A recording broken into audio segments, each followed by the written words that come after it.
खेसारी लाल यादव के फैंस बिल्कुल ये मानना नहीं चाहते हैं कि पवन सिंह का बुर्ज खलीफा के ऊपर तस्वीर लगा था या ये फेक है। चलिए जानते हैं इस वीडियो में। नमस्कार, आप ये वीडियो देख रहे हैं दयाशंकर ओझा ऑफिशियल चैनल में। सबसे पहले चैनल पर नए हैं तो आप चैनल से जुड़ जाइएगा, सब्सक्राइब कर लीजिएगा, क्योंकि आपका एक सब्सक्राइब मेरा मनोबल बढ़ाएगा। और वीडियो को लाइक जरूर कीजिएगा।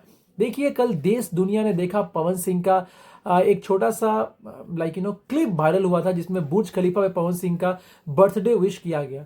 इससे पहले शाहरुख खान का ही किया जाता है, लेकिन कुछ लोगों का कहना है कि ये एक फेक पोस्ट है।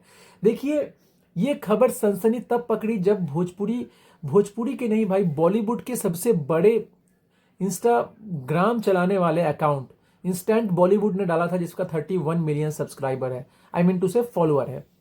और उसके बाद क्या था, सनसनी मच गई। फिर उसके बाद बॉलीवुड के जो बड़े बड़े प्रमोटर्स हैं, जो कि पिक्चर्स का प्रमोट करते हैं, मीडिया हाउसेस, सभी ने शेयर किया। फिर दैनिक जागरण ने शेयर किया, आज तक ने भी शेयर कर दिया।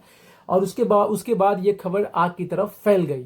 और वीडियो आपने कल देख ही लिया होगा, और स्क्रीनशॉट के रूप में मैं यहाँ पे एक लगा दे रहा हूं।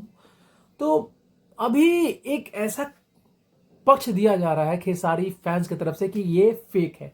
और फेक में तथ्य में बता रहे हैं वो कि बुर्ज खलीफा का एक ऑफिशियल पेज है जो कि इंस्टाग्राम पे है।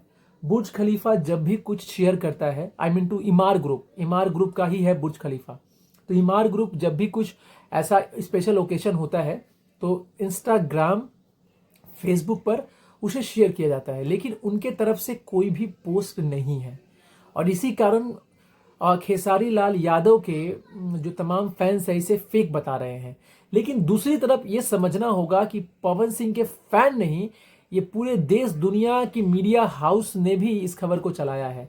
तो कैसे हम फेक बताएं? हालांकि मुझे तो फेक नहीं लग रहा है, क्योंकि आज तक दैनिक भास्कर और भी बड़े बड़े पेजों ने इस वीडियो को चलाया है, न्यूज में आया है, यूट्यूब पे आया है, तो कैसे फेक हो सकता है? तो आप अपना कमेंट कीजिए, अपना कमेंट में राय दीजिए, और आप इसे फेक प्रूफ करने के लिए क्या तत्व दे सकते हैं मुझे दीजिए, जिसपे कि मैं देखूं। हालांकि मेरे हिसाब से ये फेक नहीं है, क्योंकि सारे लोगों ने इसे बनाया है और ऑफिशियली शेयर भी किया गया। तो मिलते हैं एक नए वीडियो में। अपना कमेंट जरूर कीजिएगा, आपका कमेंट हमारे लिए बहुत इंपॉर्टेंट है। और मैं इस वीडियो को फेक नहीं मानता हूं, और इस वीडियो को मैं चाहूंगा कि आप लोग शेयर कर दीजिए पवन सिंह के फैंस तक। तब तक के लिए जय हिंद, वंदे